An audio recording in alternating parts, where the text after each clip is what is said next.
The stars looked different that night. Hyunwoo had been watching the sky for 10 years from his small mountain observatory in South Korea. He knew every star, every planet, every moving light in the darkness above. But tonight, something new appeared. At first he thought his eyes were playing tricks on him. 3 bright dots hung in space where nothing had been before. They were too big to be stars and too bright to be planets. Hyunwoo rubbed his tired eyes and looked again. The dots were still there. He pointed his telescope at the strange lights. What he saw made his heart stop. These were not natural objects. They were ships. Massive ships bigger than any city on Earth. The metal surfaces reflected starlight, and strange blue lights blinked along their edges. This cannot be real, Hyunwoo whispered to himself. He grabbed his phone and called Ji-eun, a friend who worked for the military in Seoul. She was one of the few people who would believe him. Ji-eun, you need to listen to me carefully, Hyunwoo said when she answered. There are alien ships above our planet. 3 of them. They are huge. Ji-eun laughed. Hyunwoo, it is 3 in the morning. Are you drunk? I am serious. Check your radar systems. Look at the sky. Something is up there. Ji-eun was quiet for a moment. Then Hyunwoo heard her typing on her computer. Wait, she said. I am seeing something strange on our systems. Large objects that should not be there. As Ji-eun spoke, more ships appeared in the sky. Dozens of them, then hundreds. They filled the darkness like a swarm of metal insects. Each ship was different in size, but all were clearly built by the same hands. Strange hands that did not belong to humans. In the biggest ship, Fleet Commander Vextar stood 12 feet tall. His body was covered in black scales that looked like polished stone. His eyes burned like yellow fire. Behind him, other creatures, just like him, worked at control panels that glowed with alien light. Report, Vexitar said in a voice that sounded like grinding rocks. The planet below shows primitive life forms, said his officer Kethmar. We see small settlements, basic farming, stone tools. They have not even reached space travel yet. Vextar smiled, showing teeth like broken glass. Perfect. Another easy conquest. How many of these creatures live on this world? Approximately 8 billion, Commander. Good. We will take the strong ones as slaves. The rest we will eliminate. Begin the standard procedure. On Earth, more people began to notice the ships. In Tokyo, a woman pointed at the sky and screamed. In London, a man called the police. In New York, people gathered in the streets to stare upward. The ships were so large that they blocked out parts of the night sky. Ji-eun ran to her commander's office. General Taimin was an old soldier with gray hair and sharp eyes. He had fought in many battles, but never against aliens. Sir, we have a situation, Ji-eun said. Unknown aircraft have appeared above our airspace. They are not responding to our radio calls. Taimin looked at the radar screen. The objects were massive, far larger than any human aircraft. How many? Over 200, sir. And more keep appearing. Taimin picked up his red phone. This was the emergency line that connected him to other military leaders around the world. Within minutes, he learned that every country was seeing the same thing. Alien ships filled the skies above every major city on Earth. Back in his ship, Vextar prepared to contact the primitive creatures below. He had done this many times before, on many different worlds. The process was always the same. Show overwhelming force, demand surrender, and take control. Open communication channels to the planet's surface, he ordered. The message went out in broken human languages. Vextar's voice was heard in every city, every town, every village on Earth. Primitive creatures of this world, his voice boomed from radios and televisions. We are the Draconian Empire. Your planet now belongs to us. You have 7 of your days to surrender completely. Any resistance will result in your destruction. Prepare to serve your new masters. The message ended. Silence filled the air for a moment. Then panic began. In Seoul, people ran through the streets. Cars crashed as drivers stared at the sky instead of the road. Children cried. Adults shouted questions that no one could answer. Hyun-woo watched from his observatory as the alien ships began to move. They spread out across the planet, like a net. Some ships moved over major cities. Others positioned themselves above military bases. A few hung over important landmarks like the pyramids in Egypt and the Great Wall of China. They are taking strategic positions, he told Ji-eun over the phone. They know exactly what they are doing. From space, the alien ships began to drop. Strange devices. These machines looked like metal flowers that opened in the sky. They floated on invisible power and started to change the air itself. The sky above major cities began to glow with a green light. What are those things? Ji-eun asked Taemin. The general watched the floating machines through binoculars. I do not know. But they are doing something to our atmosphere. Vextar stood in his command center, pleased with the progress. Deploy the atmospheric processors above all major population centers, he told his officers. We need to make the air suitable for our people when we take control. What about the primitives, Commander? They will adapt, or they will die. It makes no difference to us. The alien machines worked through the night. The green glow in the sky grew brighter. Some humans who breathed the changed air became sick. Others felt dizzy and weak. The aliens were slowly making Earth's air match, the air on their homeworld. In hidden bunkers around the world, emergency meetings began. World leaders spoke through secure video links. Everyone had the same question. What could humanity do against such advanced technology? Our weapons are useless against ships that size, said one general. We do not even understand how they fly, said another. President Kim in South Korea looked tired and worried. Do we have any options at all? The room was quiet. No one had answers. But in a deep underground facility beneath Seoul, Min-ho sat at a computer that most people did not know existed. He was an engineer, but not the kind that built bridges or buildings. He built things that were much more secret. His fingers moved quickly across the keyboard. Data flowed across multiple screens. Information about the alien ships, their positions, their energy signatures. Min-ho had been waiting for this day for a very long time. So they finally came, he said quietly to himself. Let us see how smart these dragons really are. Above ground, the world prepared for 7 days of terror. People bought food and water, families gathered together, religious leaders prayed for salvation. But the aliens had made one critical mistake. They looked at Earth's surface and saw primitive humans with simple technology. They never thought to look deeper. They never imagined that sometimes the most dangerous enemies are the ones who appear weak. In his ship, Vextar reviewed reports from his scouts. Everything looked exactly as expected. The planet's inhabitants used basic metals, simple machines, and chemical rockets that could barely reach their own moon. This would be another easy conquest to add to the Empire's collection. Commander, Kethmar said, some of the creatures are sending radio signals to other parts of their planet. Should we jam their communications? Vextar waved a scaled hand, dismissively. Let them talk. Primitive creatures always make noise when they are afraid. Their words cannot hurt us. As the first day ended, Hyun-woo remained at his observatory. He watched the alien ships that now filled Earth's sky. They hung. They're like dark clouds blocking out the stars he loved so much. But Hyun-woo was not just watching. He was counting, recording, measuring. Every piece of information about the alien fleet was being stored in computers that the dragons knew nothing about. 7 days seemed like a long time, but Hyun-woo smiled as he worked.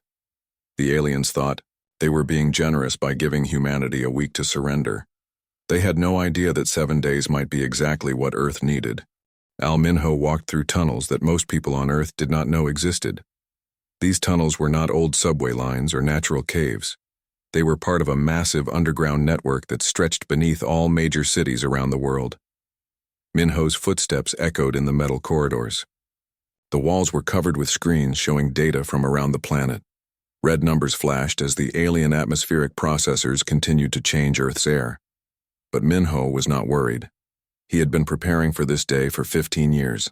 Status. Report, he said into his headset as he walked. All systems are online, came the reply from So Young, a scientist working 3 levels deeper underground. The aliens still think we are using primitive radio signals. They have not detected our real communication network, Minho smiled. The aliens were scanning Earth's surface and finding exactly what they expected to find. Simple radio towers, basic television broadcasts, and crude internet signals. They could not see the quantum communication network that connected every major, underground facility on the planet. Above ground, people continued to panic. The news showed crowds of humans looking up at the alien ships with fear and confusion. But below ground, thousands of the world's best scientists and engineers worked in secret facilities that had been hidden for decades. In another part of the underground complex, Dong-hyun studied the alien ships through sensors that the dragons could not detect. He was a military strategist, but his job was unlike any other military position in the world. He planned for wars against enemies that came from other planets. Interesting, Dong-hyun said as he looked at the data. Their ships use a very predictable formation. They arrange themselves the same way our history books say they attacked other worlds. His assistant, a young woman named Hai-wan, looked over his shoulder. So they use the same tactics everywhere?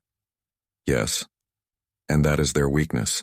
They have conquered so many primitive worlds that they think all species fight the same way.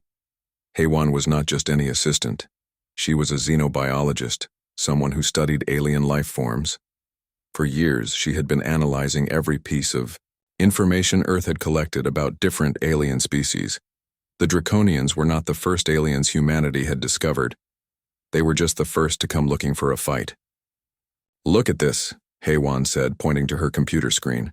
I intercepted part of their internal communications.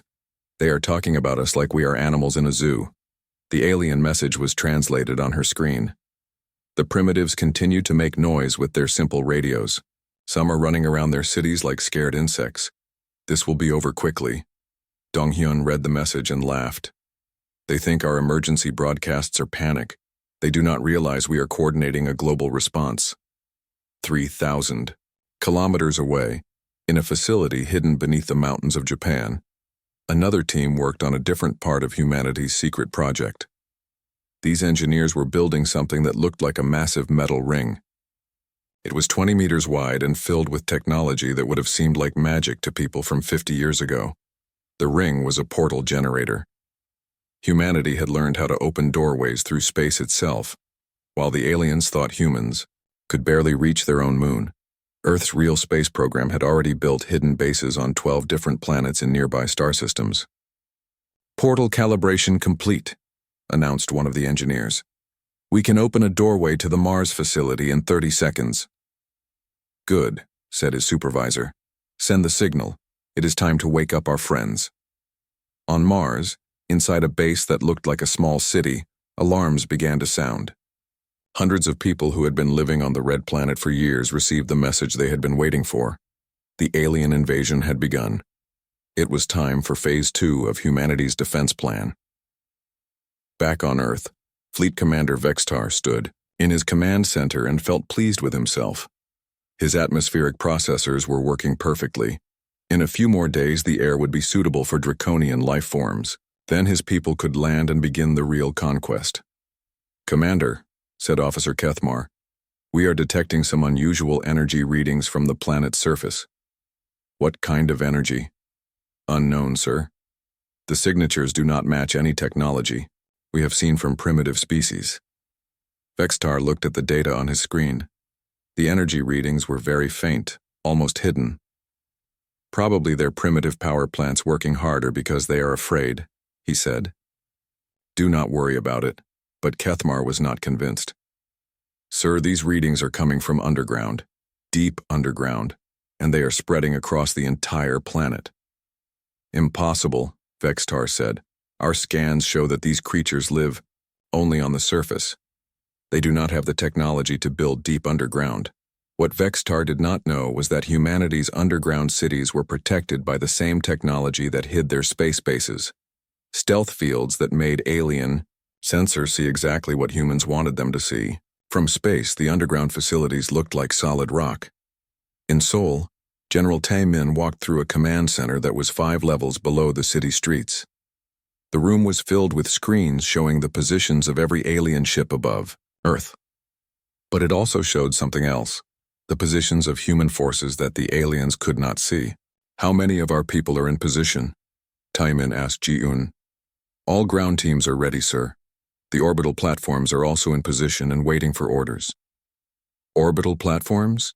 Taimin said with a smile. I love how that sounds. Ji-un pulled up another screen. It showed what looked like asteroids floating in space around Earth. But these were not natural rocks. They were human-built weapons stations that had been disguised to look like space debris. They had been placed in orbit over the past 10 years, one by one, so slowly that no alien scanning Earth from far away would notice.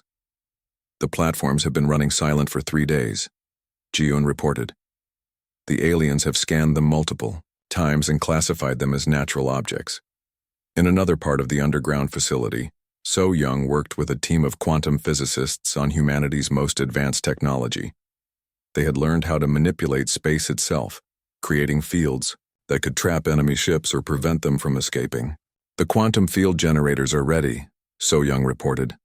Once we activate them, nothing larger than a small fighter will be able to leave Earth's solar system. Even their big ships? Asked one of her colleagues. Especially their big ships. The larger the object, the harder it will be for them to break free. Above ground, the alien atmospheric processors continued to glow green in the sky. Some humans had started wearing masks to protect themselves from the changed air.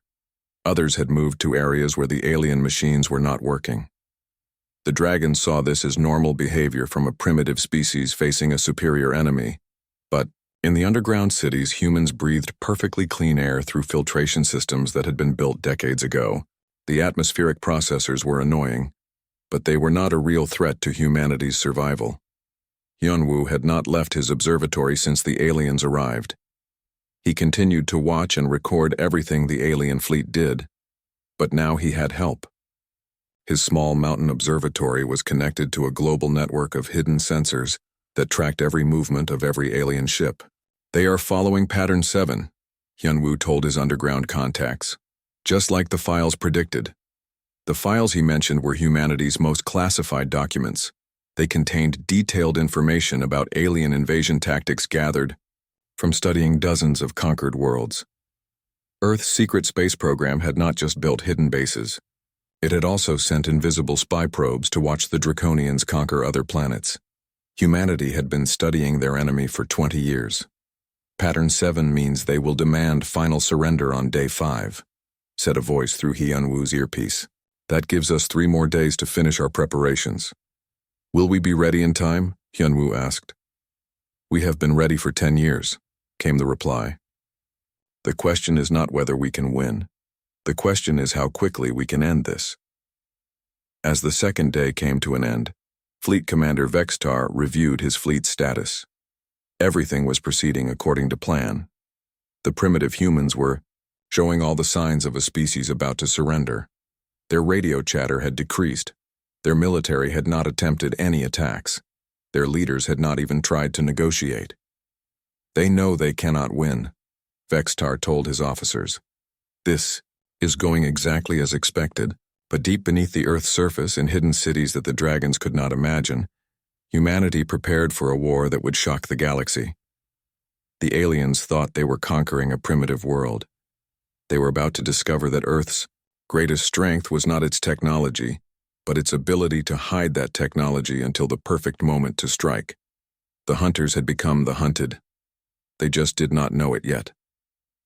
Day 7 had arrived.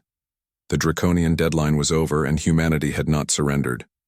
Fleet Commander Vextar stood in his command center, his yellow eyes burning with anger. No primitive species had ever ignored his demands for this long. The Biao, insects below still refused to submit, he growled to his officers. It is time to show them what happens when they defy the Draconian Empire. Around Earth, the massive alien ships prepared their weapons. Energy built up in their weapon systems, creating a blue glow that could be seen from the planet's surface. The dragons were ready to begin destroying human cities. But in his small mountain observatory, Hyunwoo was not afraid. He sat at his computer with his finger hovering over a single red button. This button would change everything. All stations report ready. came the voice through his earpiece. It was Minho, speaking from deep underground. Protocol 7 is authorized. Activate on your mark. Hyun-woo took a deep breath. 20 years of preparation had led to this moment. Protocol 7 activated, now. He pressed the button. Across the entire planet, things that had looked like hills and forests began to change. The fake surfaces fell away like shed skin, revealing massive structures underneath. What had appeared to be a mountain in Switzerland was actually a giant weapon pointing at the sky. A peaceful lake in Canada drained away, showing a launch platform, bigger than a football stadium.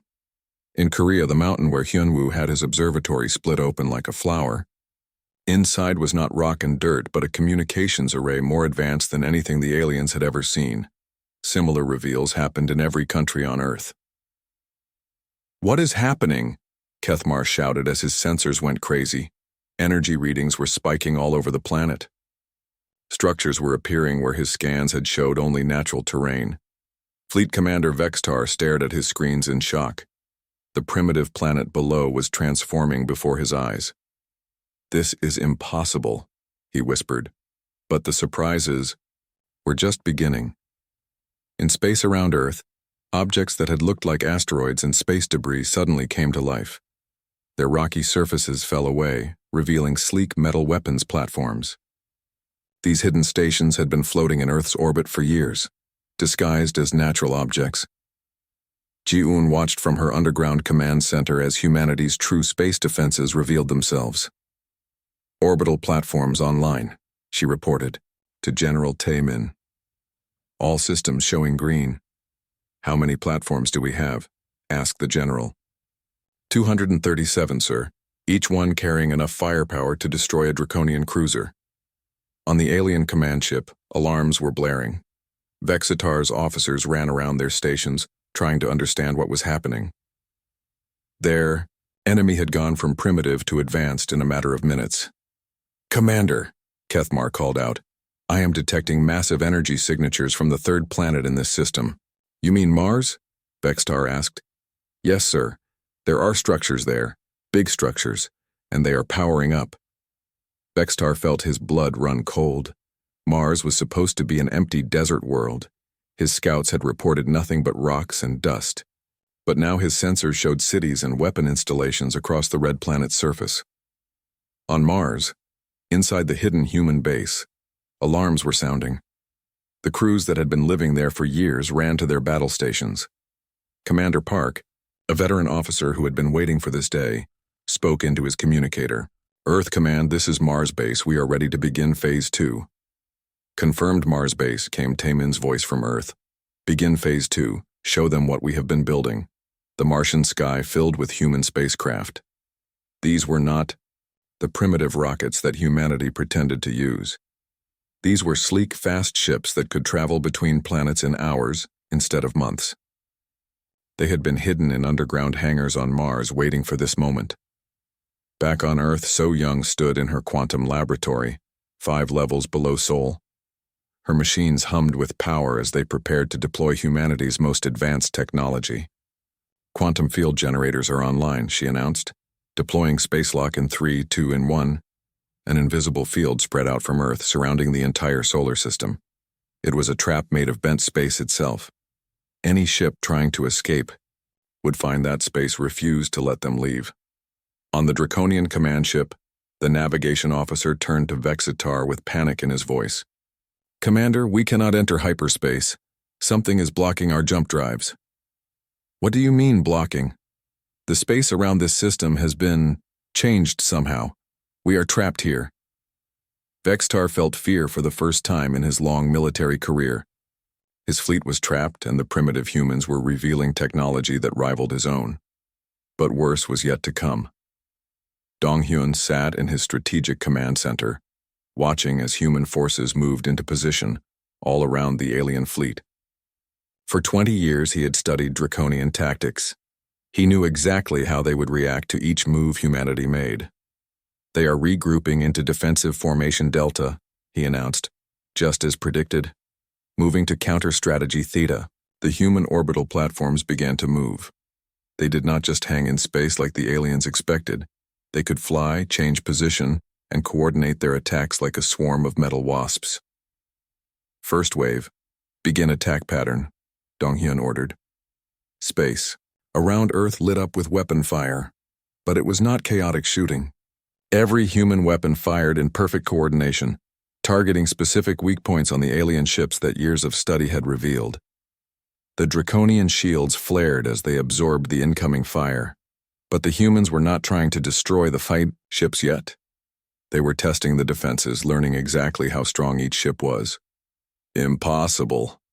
Vextar roared as he watched the attack. How do they know our weak points? Haewon had the answer to his question, though the alien commander could not hear her. She sat in her laboratory on Earth, surrounded by years of research on Draconian technology and biology. Because we have been watching you for 20 years, she said to her screens, every ship you built, every world you conquered, every battle you fought, we recorded it all.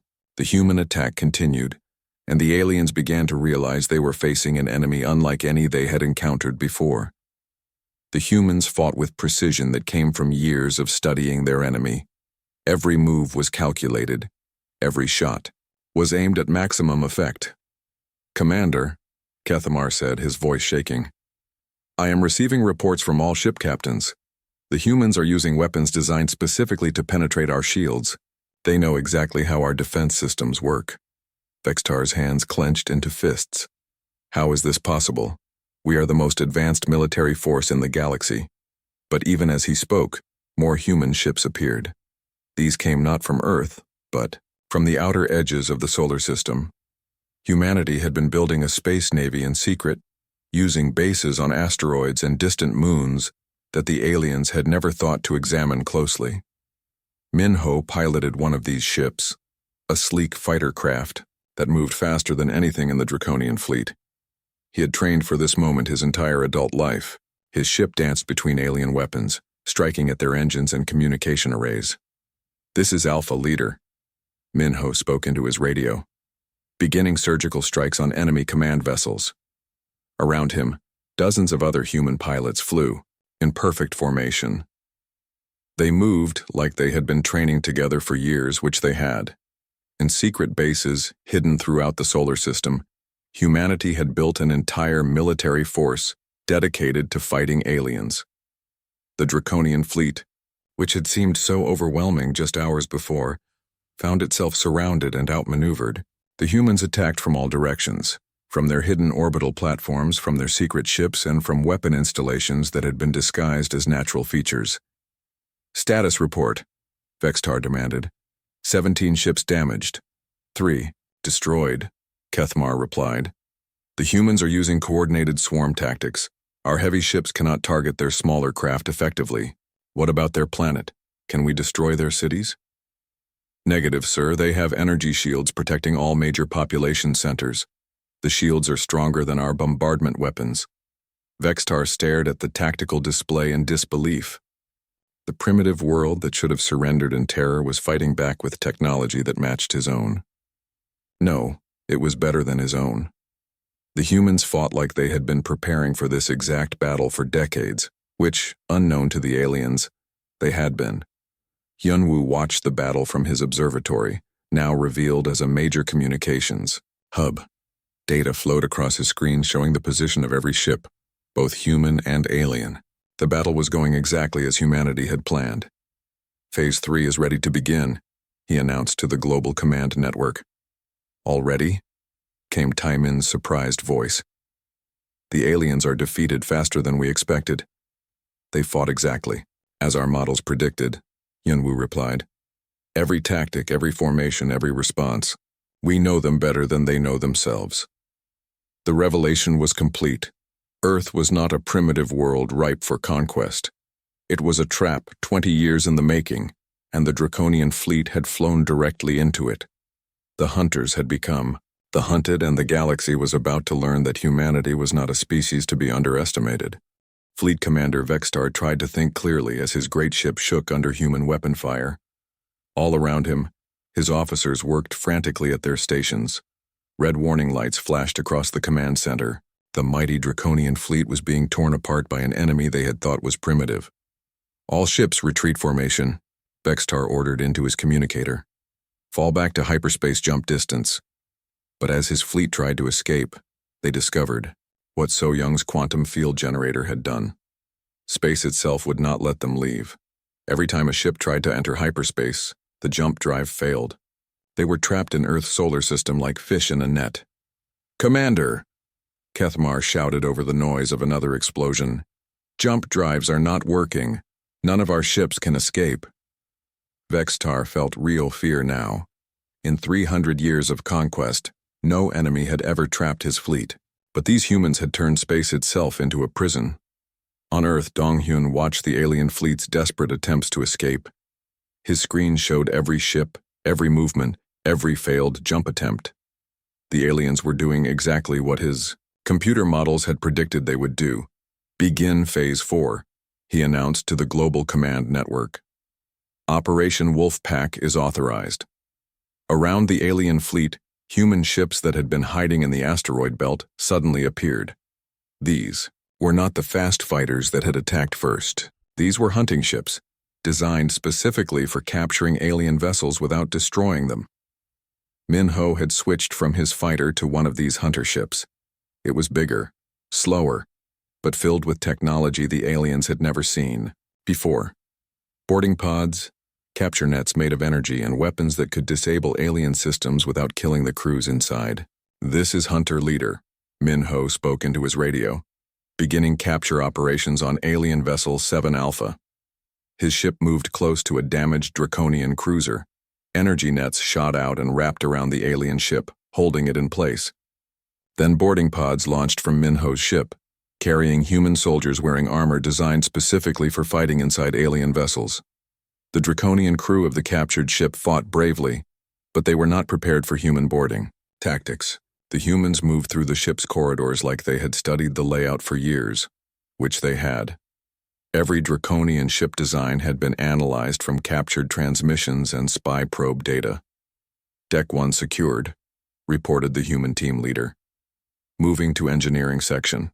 Hay-1 had trained these boarding teams herself. She knew exactly how Draconians fought in close combat. The aliens were big and strong, but they relied on their natural advantages too much. Human soldiers with powered armor and superior tactics could defeat them even in hand-to-hand combat. On Vextar's command ship, the reports kept getting worse. 17 ships captured, sir," Kethmar reported. 23 more surrounded and being boarded. The humans are not trying to destroy us. They are hunting us like animals." "How are they moving so fast?" Vextar demanded. "Their ships appear and disappear like ghosts." What the alien commander did not know was that humanity had learned to use mini-portals in space combat. Ships could jump short distances instantly, appearing behind enemy vessels or escaping from dangerous situations. It was technology the Draconians had never developed. In her underground laboratory, So Young monitored the portal network. "Portal jumps operating at 97% efficiency," she reported. "Human forces have complete tactical mobility advantage." The battle had become a hunt. The great Draconian fleet, which had conquered hundreds of worlds, was being systematically captured by humans who fought like they knew every weakness the aliens had. Because they did. Hyunwoo watched from his observatory as more alien ships surrendered rather than fight. The Dragon crews had never faced an enemy that could match their technology and exceed their tactics. Many simply gave up when human ships surrounded them. "Alien Vessel 42 is broadcasting surrender codes," Ji-eun reported from her command center. "That makes 31 ships surrendered without a fight." General Timon smiled as he watched the tactical display. The plan was working better than anyone had hoped. "How many ships are still fighting?" "Only 12, sir. The rest are captured, surrendered, or disabled." On his command ship, Vextar faced the hardest decision of his military career. His great fleet was destroyed. His people were being captured. His empire's reputation was in ruins, but he still had one choice left. "Prepare the self-destruct sequence," he told Kethmar quietly. If we cannot escape, we will at least deny the humans the satisfaction of capturing our flagship. But even this final act of defiance was anticipated. Human ships immediately surrounded the alien command vessel. Energy fields locked onto the ship, preventing any self-destruct from working. "Commander," Kethamar said with despair in his voice, "they are blocking our self-destruct codes. Even our final escape is denied to us." Minho's voice came over the human communication network. "Command ship is secured. The alien commander is our prisoner." The battle was over. The mighty Draconian fleet that had arrived to conquer Earth lay captured and broken. Only a few scattered ships remained free, and they were being hunted down by human forces that seemed to be everywhere at once. Donghyun stood up from his command station and stretched his tired muscles. The planning was finished. The battle was won. Now came the harder part, deciding what to do with several thousand alien prisoners and a fleet of captured warships. "All human forces, this is Strategic Command," he announced. "Operation Dragon Hunt is complete. Begin prisoner processing and ship salvage operations." Across the solar system, human teams began the massive job of securing alien vessels and processing prisoners. Medical teams stood ready to treat wounded aliens. Translation computers prepared to help with communication. Everything had been planned in advance. Vextar sat in a human detention cell aboard his own captured ship, still trying to understand what had happened. The humans had not just defeated his fleet. They had known exactly how to defeat it. Every move his forces made, the humans had been ready with a counter-move. Heywan entered his cell, carrying a small computer. She was the first human he had seen up close. She looked so small and weak compared to his 12-foot frame, but she had helped plan his defeat. "Commander Vextar," she said in perfect Draconian language. "My name is Heywan. I have been studying your people for 15 years. "How do you know our language?" Vextar asked, genuinely curious despite his situation. "We intercepted your communications from dozens of worlds you conquered. We learned your language, your tactics, your technology. We know more about your empire than most Draconians do." Vextar stared at her in amazement. "You have been watching us for years?" "For decades. We knew you would come to Earth eventually. Your empire follows predictable expansion patterns, so we prepared. But your planet looked primitive. Our scans showed Stone Age technology." Heywan smiled. "We wanted you to see that. We are very good at hiding our real capabilities. It is one of our greatest talents as a species." The alien commander sat in silence for a long moment. Finally, he spoke again. "What will you do with us now? Execute us for war crimes?" "No, Heywan," said Rudon. "We are going to do something your empire has never experienced. We are going to offer you a choice." "What choice?" "You can return to your homeworld and tell your people what happened here. Tell them that Earth is not a world to be conquered. Or you can stay and help us build something better than an empire based on conquest."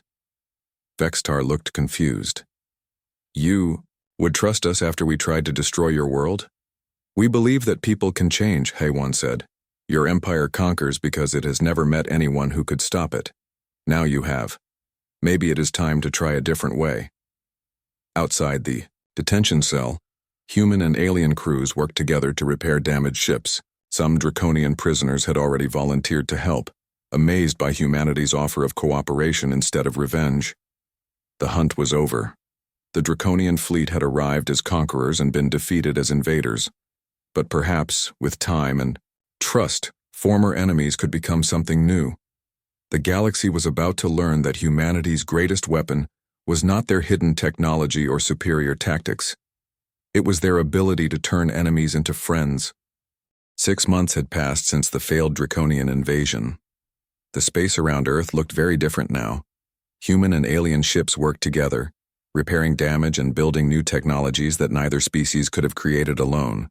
Ji-un stood on the observation deck of the captured Draconian flagship, now renamed the Unity. Through the large windows she could see Earth below, beautiful and blue, with no green glow from alien atmospheric processors. The dragons had helped reverse the changes they had made to Earth's air.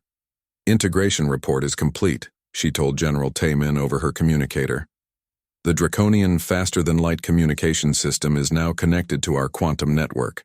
We can now send messages instantly to any star system within 50 light years. On Earth, Taemin sat in his command center, but it was no longer hidden underground. The need for secrecy was over. The room had been expanded and now included workstations for both human and Draconian officers working side by side. Excellent work, Jiun, the general replied. How are our new allies adapting to human technology? Better than expected, sir. It turns out that Draconians are very good engineers when they are not focused on conquest. Their energy manipulation skills are teaching us things we never imagined possible. In another part of the ship, Minho worked with a Draconian engineer named Veltar, the younger brother of the former fleet commander.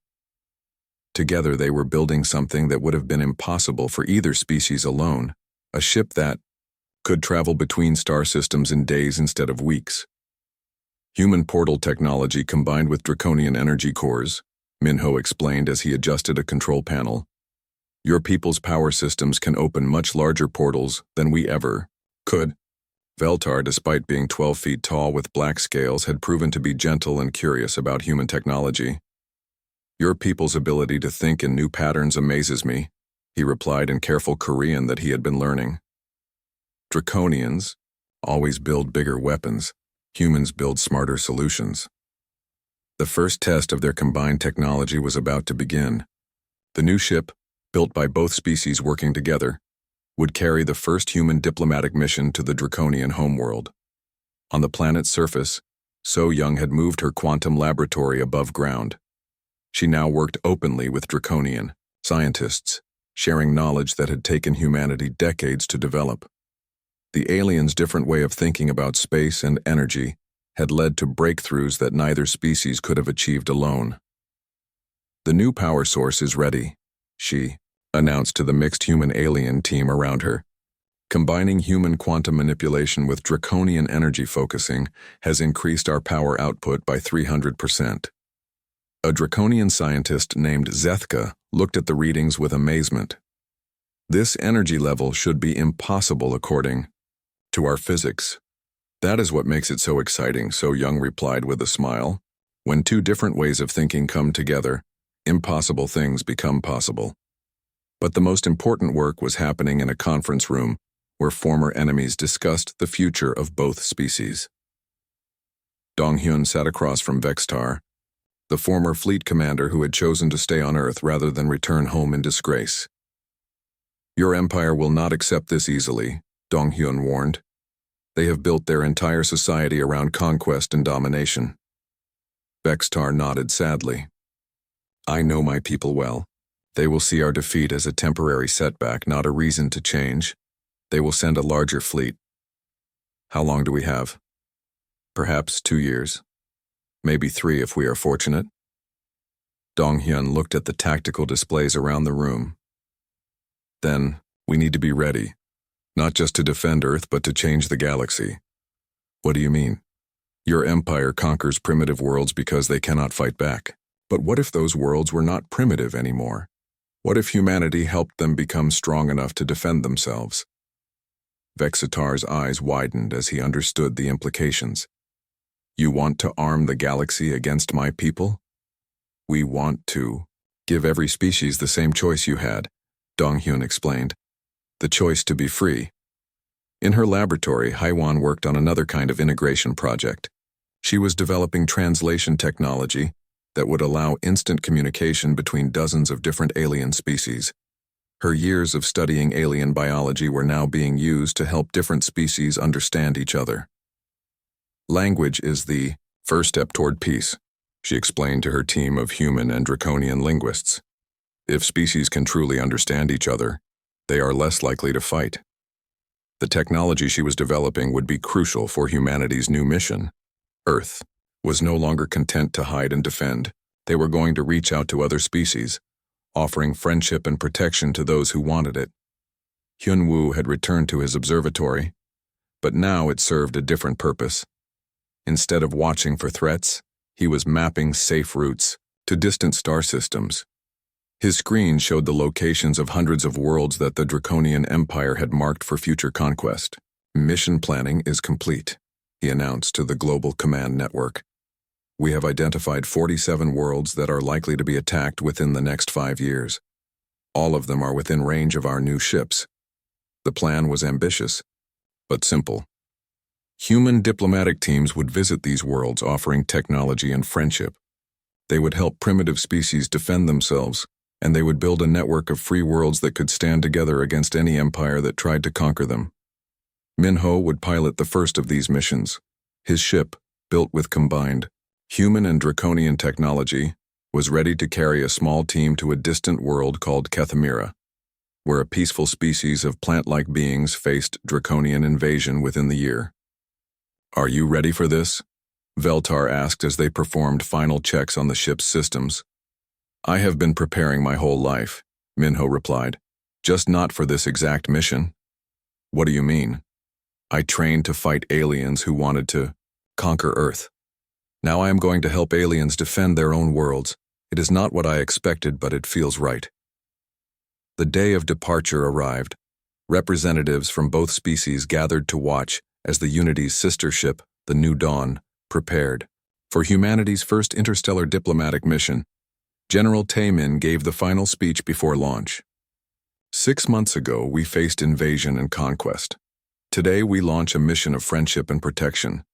This is what humanity can accomplish when we work together with others who share our values." Vexitar stepped forward to add his own words. "I came to Earth as a conqueror and learned to be a friend. My people believe that strength comes from domination. Today you will show the galaxy that true strength comes from cooperation." As the New Dawn disappeared into a portal bound for distant stars, those watching knew they were witnessing the beginning of something new. The galaxy had been ruled by empires that conquered the weak. Now it would learn about a different kind of power, the power of species working together as equals. The Draconian fleet had arrived at Earth's shores as hunters, expecting to find easy prey. Instead, they found teachers who showed them a better way to live. Some dragons had chosen to return home with news of their defeat. Others had stayed to help build a future where conquest was replaced by cooperation. In the months and years to come, the galaxy would change. World after world would gain the strength to defend itself. Species would learn to work together instead of fighting alone. And at the center of it all would be Earth, the small blue planet that had turned invaders into allies and enemies into friends. The ships never left Earth's skies, but now they carried a different cargo. Instead of weapons of conquest, they carried tools of liberation. Instead of threats of destruction, they carried offers of friendship. The age of galactic empires was ending. The age of galactic cooperation had begun. And it all started with a species that knew how to hide their strength until the moment was right to reveal it, and then chose to share that strength with others rather than use it for domination. Humanity had claimed its place among the stars not through conquest, but by proving that there was a better way for all species to live together in the vast darkness of space.